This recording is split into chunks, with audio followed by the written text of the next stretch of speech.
Hey guys, Minister Man Outdoors here again. And yep, it's raining, but I'm outdoors. I'm getting ready to show you a video on my charcoal retort that I made. It's very efficient, compact. I made it out of a looks like about a 4-foot air tank. It's probably about 12 to 14 inches in diameter. I cut it in half. I was gonna make 2 retorts so I can make more charcoal, but I'm going to update it because it has a lot of air leaks and I want to seal those off. And my chimney, my smokestack, isn't exactly vertical. So that's a product of my lack of welding and experience in doing this type of thing, but I'm learning as I go. So check out the video and I'll see you after I'm done. All right, YouTube, I'm going to take that, put it into that, and turn it into that. Here's how I did it. First, I took an old air tank and turned it into a charcoal retort. And that charcoal retort is what I use to make charcoal. I rarely buy charcoal. I am always trying to experiment to see how or what I can use to make charcoal, because I love grilling and I love just building things. So I made a retort.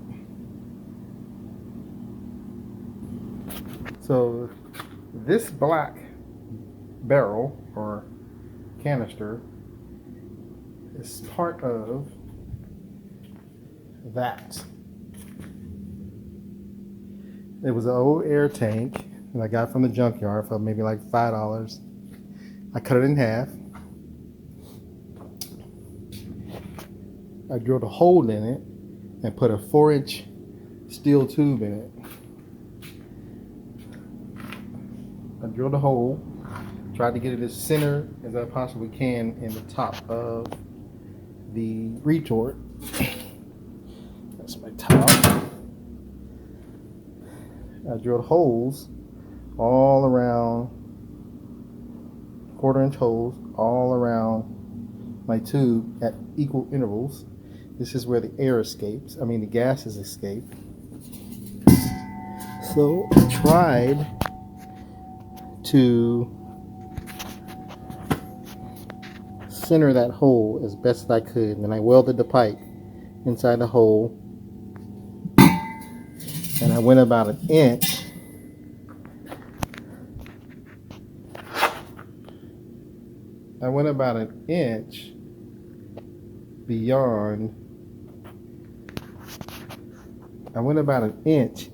beyond the top of where I cut the barrel in half.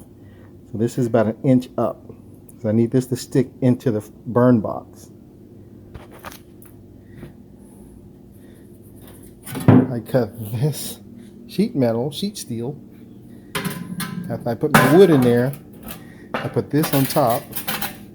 Try to close it off as much as possible. This goes upside down.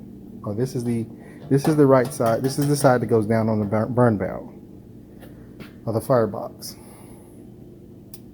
And I try to turn it so I make sure this is closed. So actually this is upside down.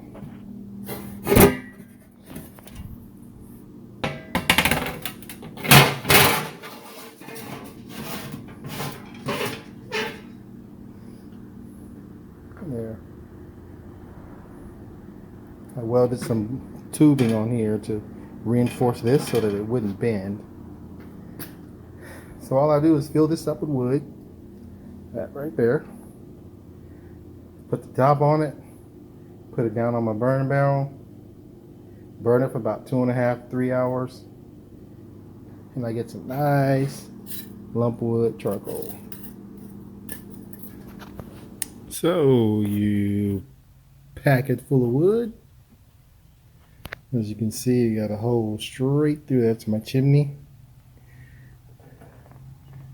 And these are my gas release holes all the way around.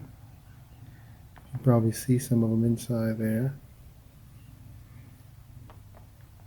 So it's all packed full of wood.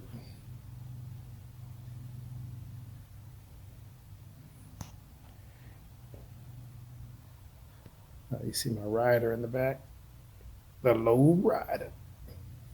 Getting ready to hop on that and go up to Lowe's and buy me some high heat compound so I can seal it around the edges. So here we are, YouTubers. So after I put the wood in the tank, turned upside down on my little fire pit that I made out of tire rims. And I got this fire brick sealant, 3M fire brick sealant from Lowe's. And I sealed around all the cracks, sealed around all the openings when I closed it down. And once you get a nice raging fire in there, see how the wood, the fire's coming out of the smokestack? Well, what's happening is that chimney from down here all the way up through the wood chamber, it's going to get hot. And it's going to radiate heat into the wood oven portion, the retort, and it's going to start baking the oven. It's going to start baking the wood, I mean. And we're going to get some awesome fire, some awesome charcoal.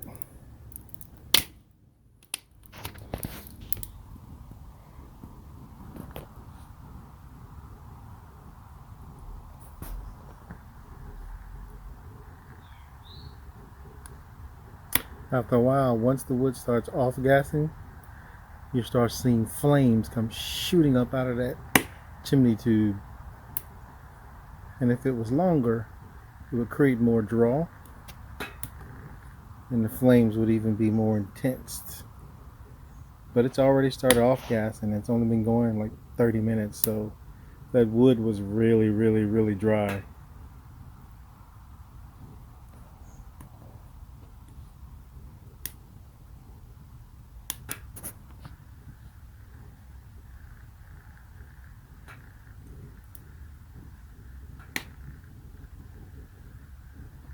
You can hear it roaring.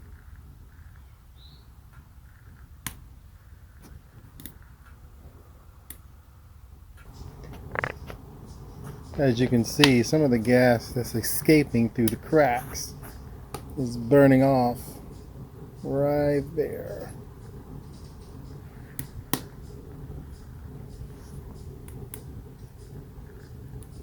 So I didn't get a good seal down there. I'll have to figure out a way to get that sealed up. But it's off-gassing like crazy. So this may not take but about an hour and a half, maybe 2 hours.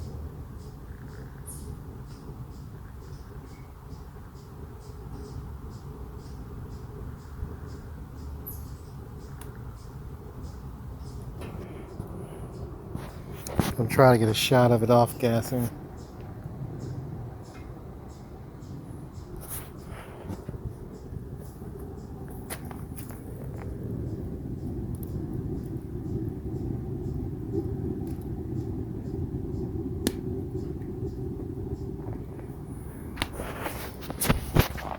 Without burning up my phone.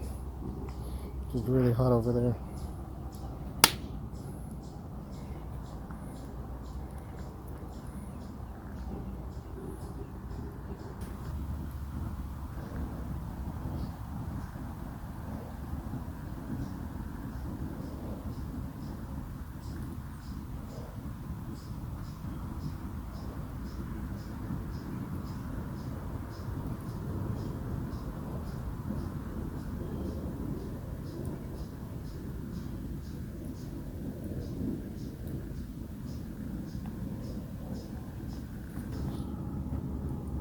And you gotta hear that roar. It's like a rocket stove.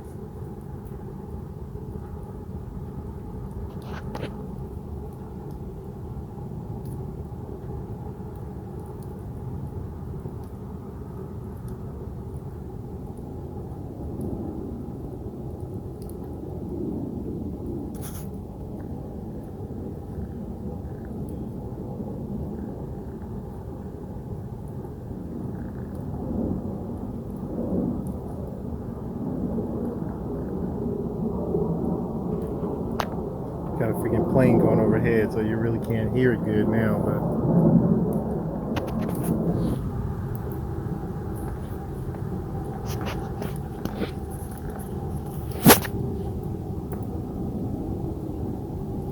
I hope you can hear that.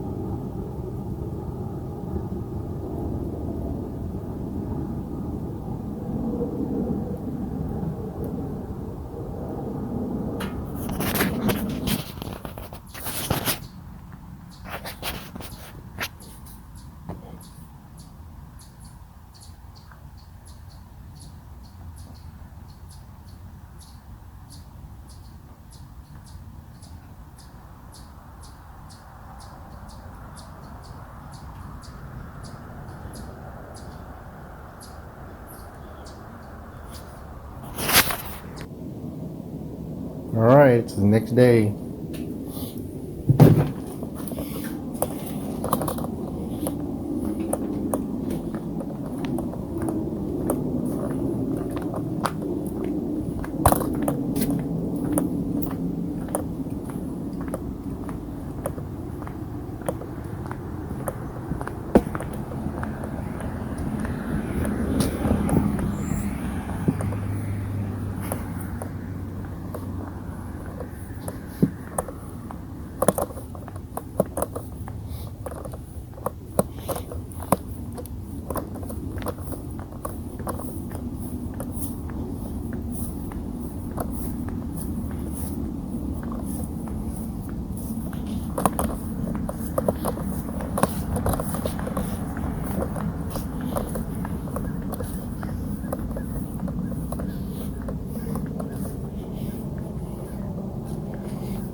All cooled off and ready to empty.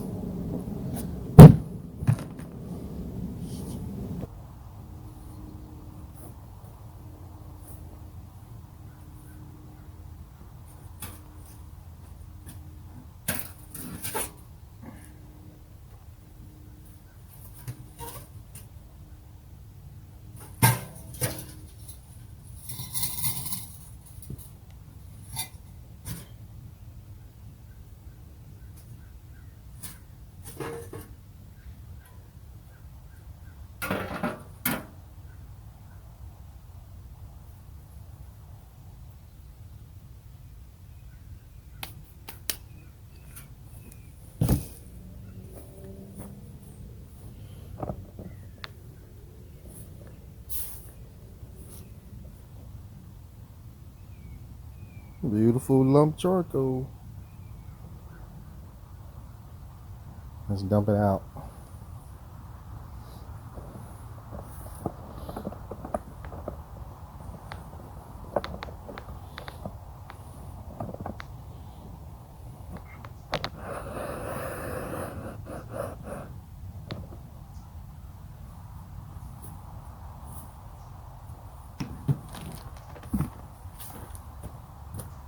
I should have worn some gloves.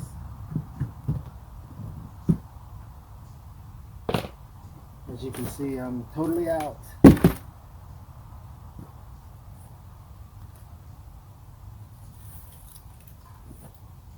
Beautiful.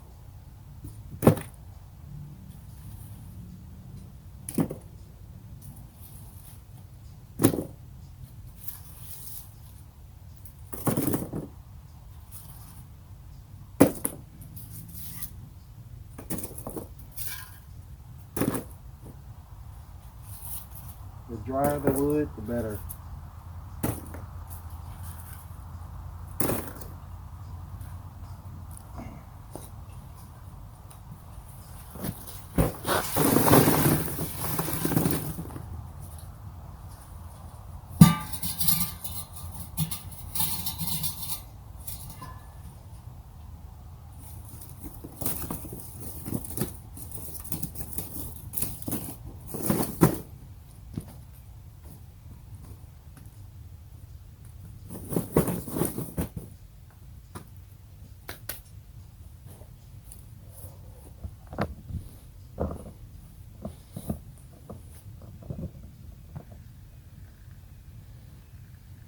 Nice and solid. It doesn't have all the chemicals and hardening agents.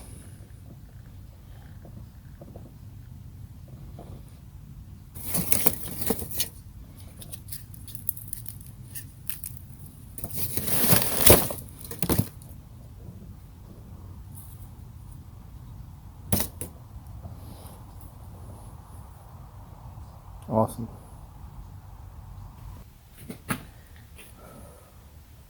You can make charcoal with any metal container that you can seal off oxygen from getting into. This, that's an old metal box. Had pencils and a few crayons in it. As a matter of fact, those are all the pencils it had in it right there. Got this from the junkyard for free. But this one couldn't take the heat. As you can see, it started buckling around the sides, like right here.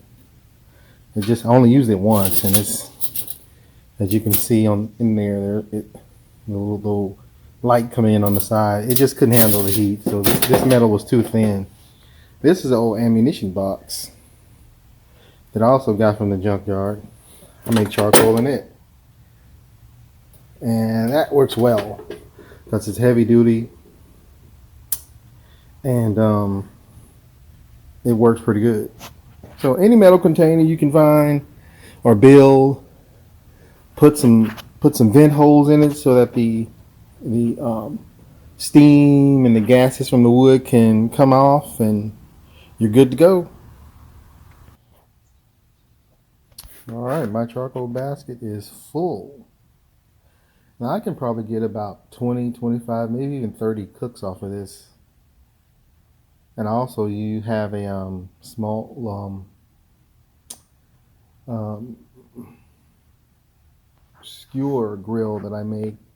Not a skewer grill, it's just a little kebab grill that I make from fire bricks. And I use some of that on that as well. I have a Kamado cooker, so it only takes about 2 or 3 hands full of charcoal, and it'll burn for about 2, 3, maybe 4 hours just off of that. And so this will last me a long time, grilling and cooking. So I'm good for the rest of the year. All right, guys, so there you have it, my awesome little charcoal retort. I use it all the time. Like I said, I don't buy charcoal anymore because the thing works so great, and you know, I make enough to last me quite a few grills and cookouts. You know, I use it on my little kebab grill. I use it on my little tabletop grill that I made, and I use it out back on my big grill. So it works really well. It makes the charcoal I need, and I don't have to buy it. So, and that's a great thing. So, you know, listen, right now we're dealing with the coronavirus and everybody's on lockdown. I'm here in the house, locked down with my wife and kids. But, you know, me, I always come out in the garage and just hang out because I need that time to myself. But, you know, stay safe, keep your hands clean, use sanitizer. I see a lot of people using masks. You know, those are great as well and very helpful, beneficial. I'm primarily just keep my hands clean. I keep sanitizer in my pocket with me wherever I go, whatever I'm doing. If I'm out and about, you know, I just keep me some Perel and keep my hands clean. And, you know, and if I'm shopping, anything I pick up, before I touch my hands, my face, not my hands or anything, you know, I use hand sanitizer. And during a time like this, and I'm speaking to all the saints of God out there, this is the time to pray, because only God can remove and cleanse this land of this virus. So 2 Chronicles 7:14 says, if my people who are called by my name would humble themselves and pray, then I will hear from heaven and I will heal their land. Turn from their wicked ways, of course. Then I'll hear from heaven and I'll heal their land. So pray. Seek the Lord about cleansing this nation of this virus, cleansing the world of this virus. And God will come through. You know, he always does. So, as always, guys, if you want to make this world a better place, start with the man in the mirror and treat people the way you want them to treat you. and not the way they treat you. All right, see you next time.